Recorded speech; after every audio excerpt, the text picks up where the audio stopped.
Ma va, si fulà la Ida, ma vai a fischiettare la Ida. Lo si dice tuttora quando ci si vuole togliere di torno qualcuno che ci sta tra i piedi.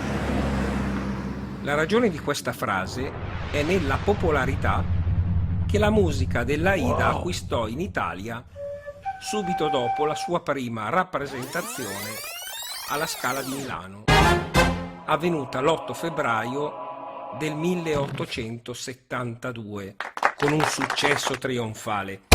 Giuseppe Verdi ebbe 33 chiamate personali e il pubblico sfollò dopo l'ultimo atto cantando e fischiettando i motivi più orecchiabili.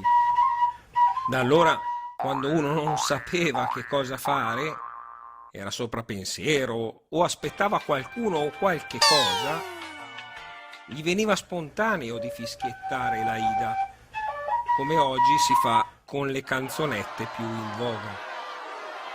Certo che Giuseppe Verdi a hit parade li avrebbe stracciati tutti, anche come incassi, altro che disco d'oro.